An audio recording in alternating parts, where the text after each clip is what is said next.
हातिम ताई का ताल्लुक तय नामी एक कबीले से था। उसकी निस्बत से उसे हातिम ताई कहा जाता था। वो यमन का हुक्मरान था। यमन का इलाका अरब से जुड़ा हुआ था। अरब पर उन दिनों नौफल नामी बादशाह की हुकूमत थी। वो हातिम की सखावत और इलाके में मकबूलियत से बहुत परेशान था। उसकी सखावत से महज यमन के लोग ही फायदा नहीं उठाते थे, बल्कि उस तक पहुंच जाने वाला हर शख्स उसकी सखावत से फायदा उठा सकता था। एक मर्तबा किसी को मालूम हुआ कि हातिम ताई के जाती इस्तेमाल का घोड़ा बहुत कीमती है, क्यों न वो हासिल किया जाए। चुनाचे एक शख्स उसका इम्तिहान लेने पहुंच गया। हातिम उस रोज शिकार के लिए निकला हुआ था। इत्तफाक से उस रोज उसे शिकार भी नहीं मिला।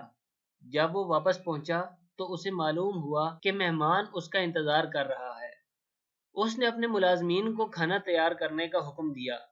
एक मुलाजिम ने कहा, सरकार, आज खाने में गोश्त नहीं बन सकेगा क्योंकि ताज़ा गोश्त नहीं है। हातिम की गैरत इस बात को गवारा नहीं कर सकती थी कि उसके दस्तरखान पर मेहमान के लिए गोश्त का सालन भी ना हो। उसने कहा, आज हमारा महबूब घोड़ा ज़बा करके पका लिया जाए। ये फैसला सुनाते हुए उसे शदीद दुख भी हो रहा था, मगर इसके सिवा और कोई चारा भी तो न था। खाना तैयार हुआ। हातिम ने अपने मेहमान की तवाज़ो में कोई कसर न छोड़ी। मेहमान भी बहुत खुश था। सुबह जब मेहमान के जाने का वक्त हुआ तो मेहमान ने रुखसत होने से कबल उसकी मेहमान नवाजी का शुक्रिया अदा करते हुए कहा कि उसने हातिम की सखावत की शोहरत बहुत दूर तक सुनी है। अगर वो अपना पसंदीदा घोड़ा भी उसे इनायत कर दे तो बड़ी बात होगी। हातिम उसकी ये बात सुनकर कुछ अफसरदा हुआ, मगर फिर कहने लगा, मेरे मुअज़्ज़ज़ मेहमान, ये फरमाइश अगर आप पहले ही कर देते तो उसकी तामील ज़रूर करता, मगर अब ये मुमकिन नहीं क्योंकि मेरा पसंदीदा घोड़ा अब आपके पेट में पहुंच चुका है। उसके साथ ही उसने सारी मजबूरी बताई और उसे अशरफियों से भरी थैली नजराने के तौर पर दी। मेहमान उसकी नरम दिली और सखावत के गुण गाते अपने घर चला गया। उधर अरब का बादशाह नौफल हातिम की बढ़ती हुई मकबूलियत और सखावत से बेहद परेशान था। उसने एक बहादुर और ताकतवर सिपाही से कहा कि वो हातिम को कत्ल करे और उसके इवज उसे भारी इनाम मिलेगा। बादशाह नौफल का भेजा हुआ सिपाही एक मेहमान के रूप में हातिम के महल पहुंच गया। एक रात जब सब लोग सो रहे थे, वो सिपाही खामोशी से हातिम की ख्वाबगाह तक पहुंच गया।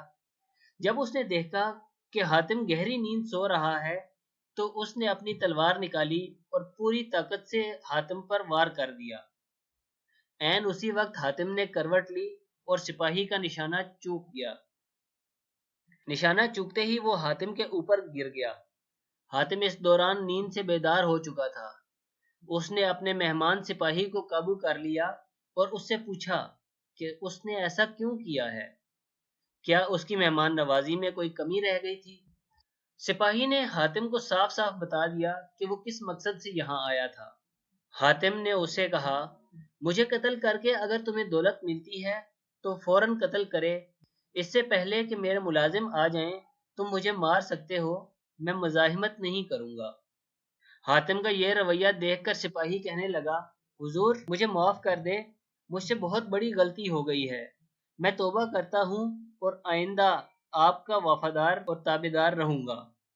हातिम ने न सिर्फ उसे माफ कर दिया, बल्कि अशरफियों से भरा हुआ थैला भी दिया, क्योंकि उसे यह गवारा नहीं था कि उसका मेहमान उसके घर से खाली हाथ लौटे। तो दोस्तों, मजीद अच्छी कहानियों के लिए हमारा चैनल सब्सक्राइब करना न भूलिएगा।